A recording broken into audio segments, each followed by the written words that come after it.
बच्चों, मेरे YouTube channel में आपका बहुत बहुत स्वागत है। और आज हम लोग कुछ हिंदी विषय पर आधारित चर्चा करेंगे। सबसे पहले हम लोग ये देखेंगे कि ये हिंदी भाषा का जन्म कैसे हुआ, उद्भूत कहाँ से हुई, उद्भव कहाँ से हुआ, इसका प्रकटीकरण कहाँ से हुआ और क्रमिक रूप में गुजरती हुई आज हमारे सामने ये भाषा इस रूप में आई है, तो ये कैसे आई है, इसकी जानकारी की जाएगी। तो हिंदी की उत्पत्ति, उद्भव माने उत्पत्ति, जन्म, निर्गत स्थान आदि संज्ञा से इसको हम जान सकते हैं। तो हिंदी की उत्पत्ति के लिए हम लोग सबसे पहले भाषा शब्द आया है, तो भाषा शब्द की हम थोड़ा सा संक्षेप में विवेचना करते हैं। ये जो भाषा है, जब भाषा का प्रकरण लिया जाएगा, हिंदी भाषा और खड़ी बोली हिंदी गद्य का विकास, तो उसमें इस पर विशद चर्चा होगी। लेकिन यहाँ पर प्रसंगवश आपको इन पारिभाषिक शब्दावली के बारे में बताया जा रहा है। भाषा भाष धातु से बना है शब्द, और भाषा भाष धातु से बन करके अपना अर्थ प्रकट करता है। इसका अर्थ होता है बोलना, कहना। और क्या कहना? हमारे मस्तिष्क में जो विचार उत्पन्न होते हैं, हमारे हृदय में जो भावनाएं होती हैं, वो हम बोल करके, कह करके, संकेत के रूप में दूसरों के समक्ष प्रस्तुत करते हैं। तो इसकी एक परिभाषा आबद्ध की गई व्याकरण शास्त्र में।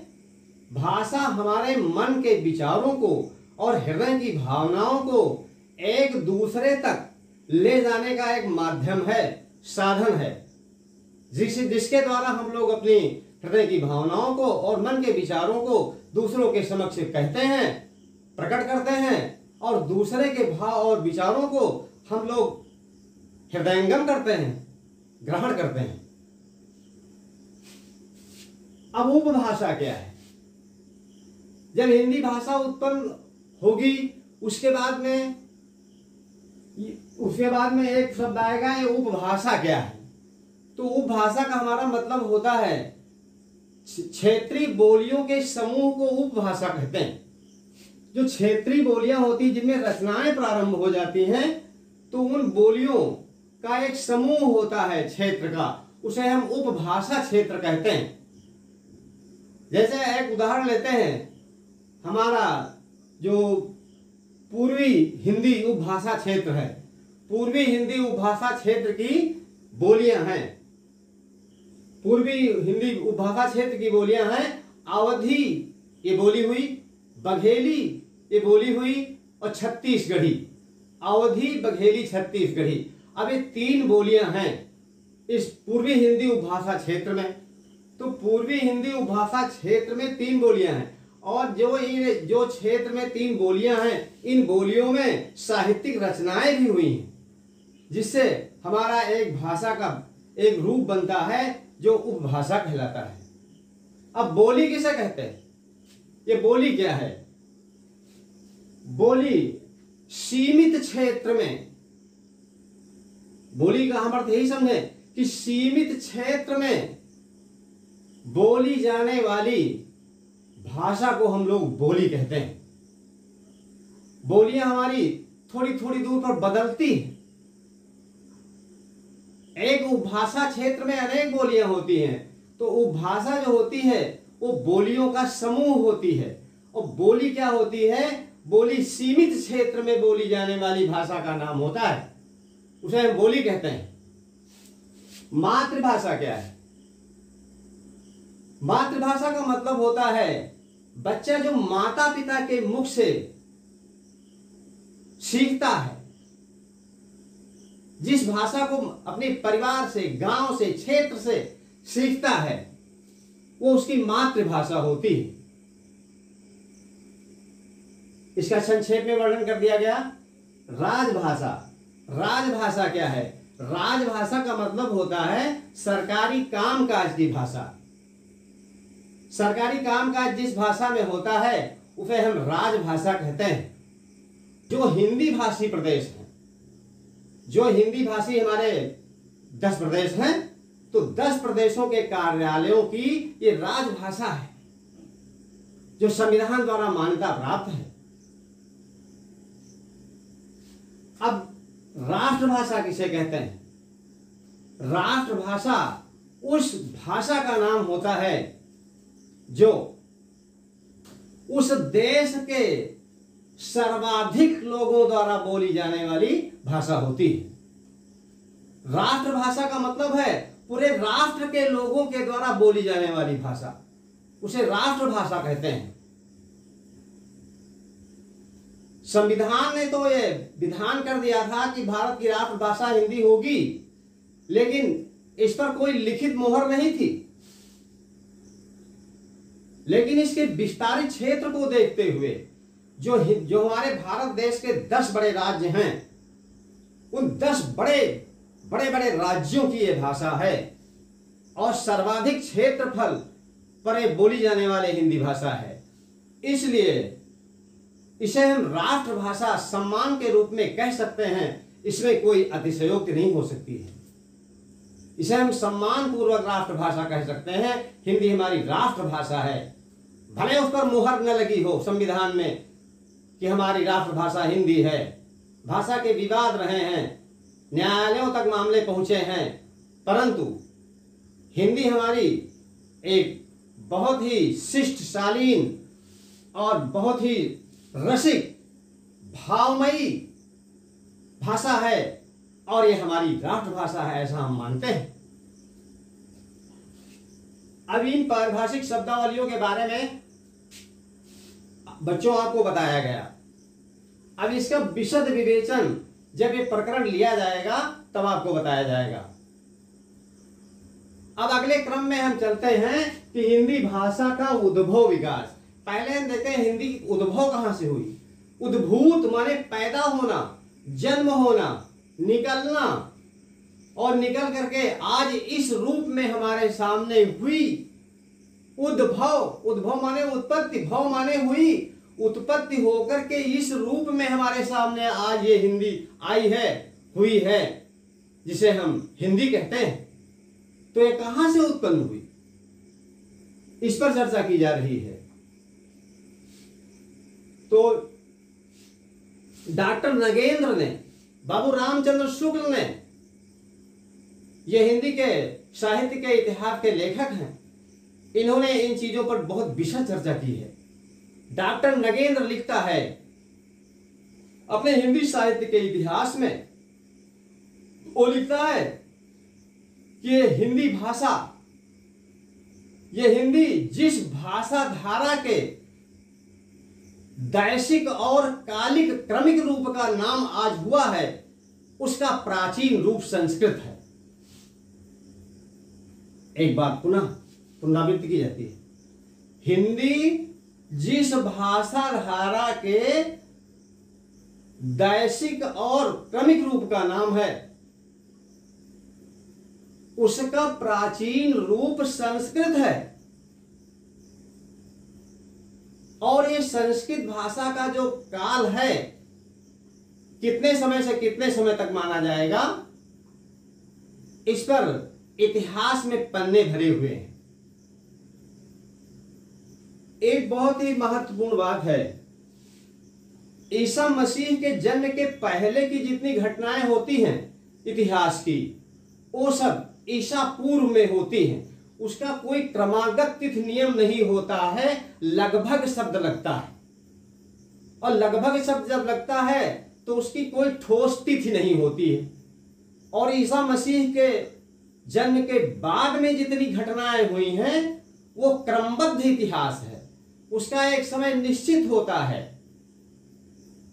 इसलिए डॉक्टर नगेंद्र ने अपने हिंदी साहित्य के इतिहास में जो उन्होंने 1973 में लिखा था, वो लिखते हैं कि जो हिंदी जिस भाषा धारा दैशिक और क्रमिक रूप का नाम है, उसका प्राचीन रूप संस्कृत है। और इस संस्कृत का भाषा काल जो है, इसको अनेक साहित्य इतिहास लेखकों ने अपने अपने रूप में पुनर्बलित किया है कि हाँ यही है। लगभग 1500 ईसा पूर्व से संस्कृत भाषा का समय 1500 ईसा पूर्व से 500 ईसा पूर्व लगभग तक माना जाता है।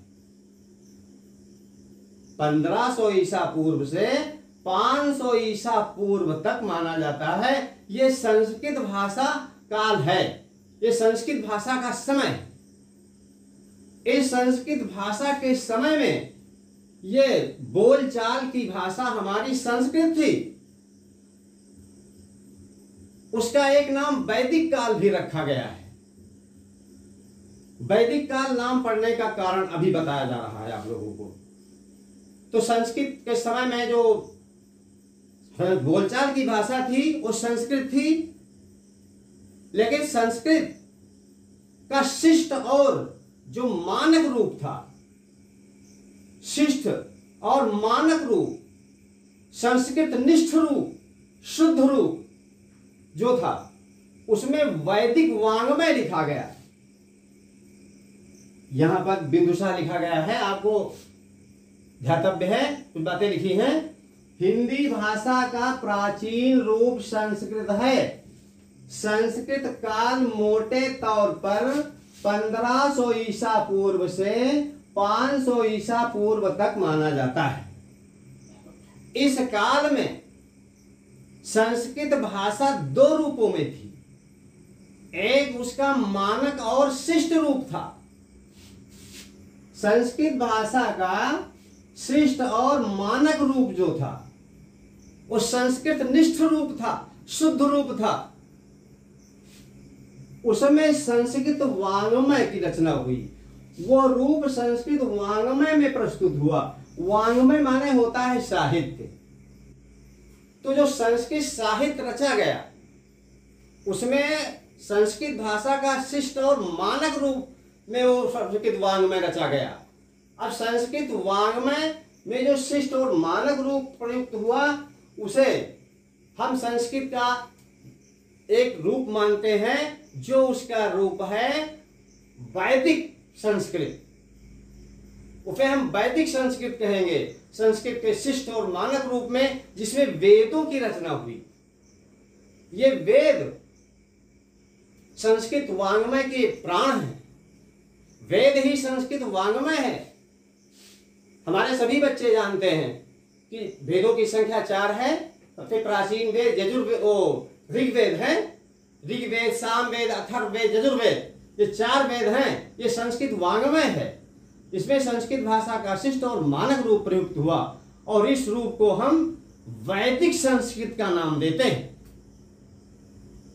परंतु संस्कृत भाषा का जो दूसरा रूप था बोलचाल की भाषा का, वो रूप था लौकिक संस्कृत, माने सांसारिक संस्कृत, और वो वैदिक संस्कृत। वैदिक संस्कृत में वेदों की रचना हुई और लौकिक संस्कृत में हमारे संसार के संस्कृत के विद्वानों ने अपनी अपनी रचनाएं प्रस्तुत की। क्योंकि वेदों से इनकी तुलना नहीं की जा सकती है। वेदों को श्रुति कहा जाता है। श्रुति क्यों कहा जाएगा? श्रुति माने होता है वेद पुराण। श्रुति माने होता है सुनकर लिखे गए ग्रंथ, अर्थात वेद ईश्वर का वचन है। वेद को ईश्वर की वाणी कहा जाता है। ईश्वर की वाणी को साधकों ने, सिद्ध पुरुषों ने अनाहद नाद के द्वारा, अपनी अलौकिक शक्तियों के द्वारा सुन करके उसको लिपिबद्ध कर दिया संस्कृत के शिष्ट और मानक रूप में। वो हमारा संस्कृत साहित्य हुआ। लेकिन उसके जो दूसरा रूप था लौकिक संस्कृत। संस्कृत काल में इस भाषा के 2 रूप मिलते हैं। यहां पर इंगित भी कर दिया गया है समझने के लिए, वैदिक संस्कृत और लौकिक संस्कृत। लौकिक माने सांसारिक संस्कृत और वैदिक माने वेदों की रचना वाली संस्कृत। क्योंकि वेद हमारे अपौरुषेय हैं, ये पुरुष साध्य नहीं है, ये ईश्वर की वाणी के रूप में लिखे गए। और ये लौकिक संस्कृत जो है, इसमें जैसे कालिदास, मेघदूतम, अभिज्ञान शाकुंतलम, श्रीहर्ष नैषध चरितम, भरतमुनि, नाट्यशास्त्रम। इस प्रकार से जो सांसारिक रचनाएं हमारी हुई वो सब लौकिक संस्कृत कहलाई। वेदों को स्तुति कहा जाता है। लौकिक संस्कृत में वाल्मीकि ने जैसे रामायण की रचना की, इसी प्रकार हर्ष ने नैषध चरित की रचना की, वेद व्यास जी ने महाभारत की रचना की, भरत मुनि ने नाट्य शास्त्र की रचना की, और जो भास कवि थे, भास कवि, भास प्रतिमा नाटकम दूत वाक्यम, ये सब लौकिक संस्कृत के रूप की रचनाएं हैं। उन्होंने कुल, भास ने 13 नाटक लिखे हैं और नाटकों की संस्कृत में परंपरा की शुरुआत करने वाले भास माने जाते हैं। चलो इतना समझ गए हम लोग कि आज हिंदी का जो रूप हमारे सामने है उसका प्राचीन रूप संस्कृत है, इतना हम समझ गए। लेकिन यही संस्कृत भाषा, ये संस्कृत भाषा लगभग 500 ईसा पूर्व के थोड़ा बाद, 500 ईसा पूर्व के थोड़ा बाद, 1500 से लेकर 500 ईसा पूर्व संस्कृत काल था। अब वो काल पूरा हुआ, 500 ईसा पूर्व के बाद में इसकी प्रवृत्ति बदल गई।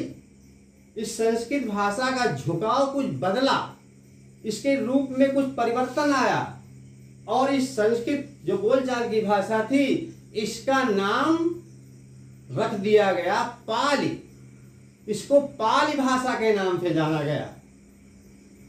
अब वो समय महात्मा बुद्ध का समय था, बौद्ध धर्म उन्होंने चलाया था। बौद्ध धर्म के जितने भी उपदेश हैं, चाहे वो सुत्त पिटक हो, चाहे उनकी पिछले जन्मों की जातक कथाएं हो, जितना बौद्ध साहित्य है वो सब पाली भाषा में लिखा गया। पाली भाषा का समय, और पाली भाषा का समय माना जाता है 500 ईसा पूर्व से लेकर पहली ईस्वी तक, 500 ईसा पूर्व से लेकर पहली ईस्वी तक ये समय माना जाता है पाली भाषा का। संस्कृत का जितना भी वांग्मय साहित्य लिखा गया है ये सब पाली भाषा में लिखा गया है। और ये जो पाली भाषा के थोड़ा समय बाद में, अर्थात ईस्वी, पहली ईस्वी के थोड़ा पहले, इसमें कुछ परिवर्तन आया और इस बोलचाल की जो पाली भाषा बन गई थी संस्कृत से, इसमें परिवर्तन हुए और 4 क्षेत्रीय बोलियां, 4 क्षेत्रीय बोलियों में ये भाषा विभक्त हो गई। एक तो पश्चिमोत्तरी,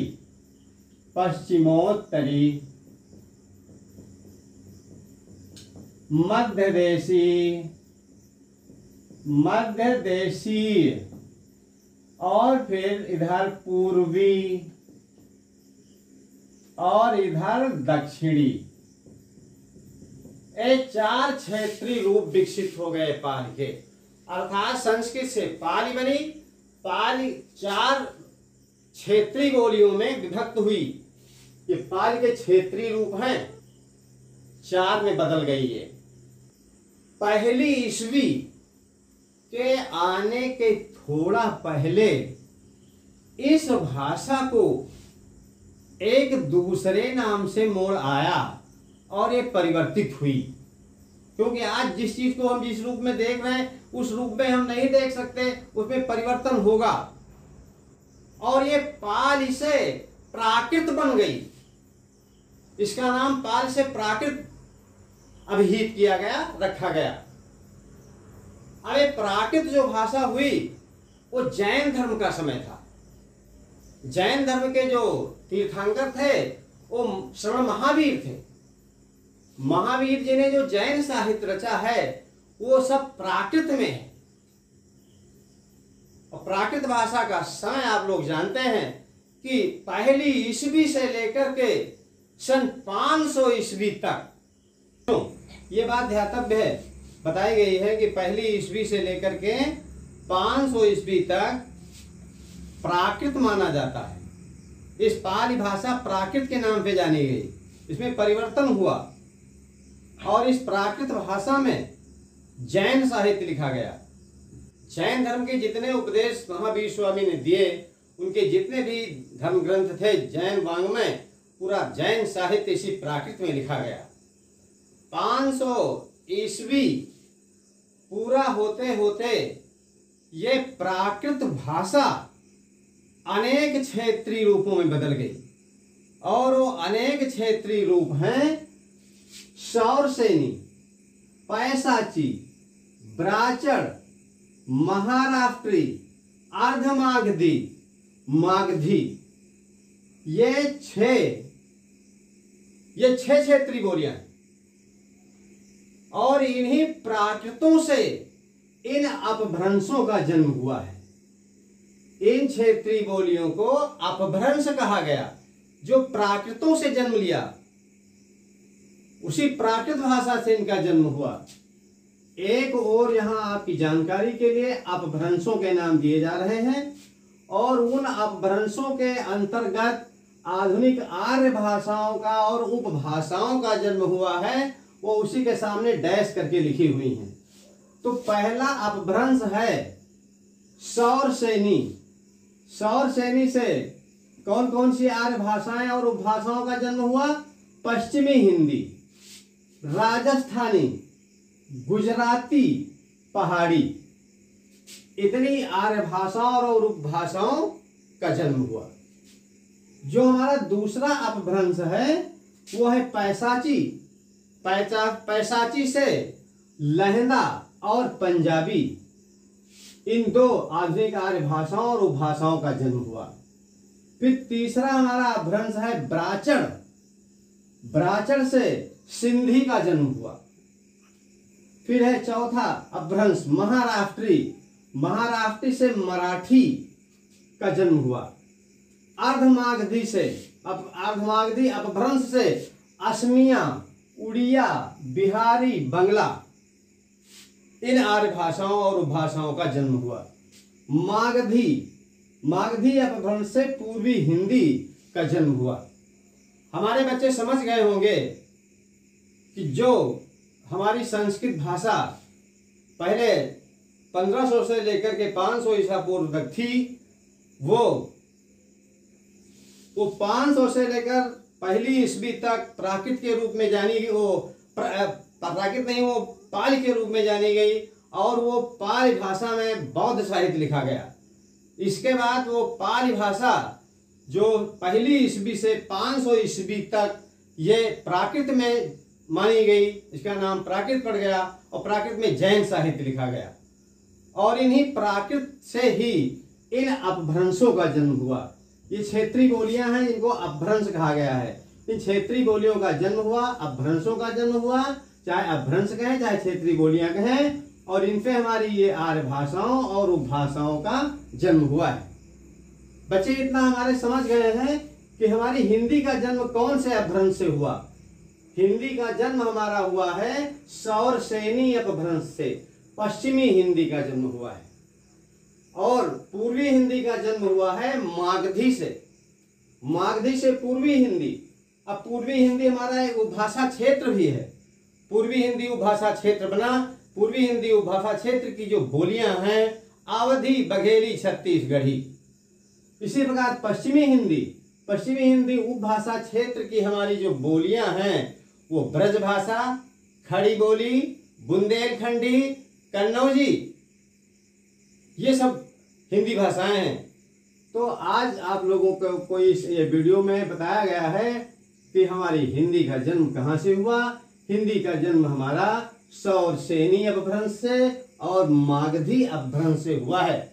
अगले वीडियो में आपको बताया जाएगा कि ये जो उपभाषाएं हैं और उपभाषाओं के अंतर्गत जितनी बोलियां हैं उनका क्रमिक रूप आपको बताया जाएगा कि हमारे 10 बड़े हिंदी भाषी राज्यों को कितने उपभाषा क्षेत्रों में बांटा गया और उन उपभाषा क्षेत्रों को कितनी बोलियों में बांटा गया और वो बोलियां कितने कितने जिलों में लागू होती हैं।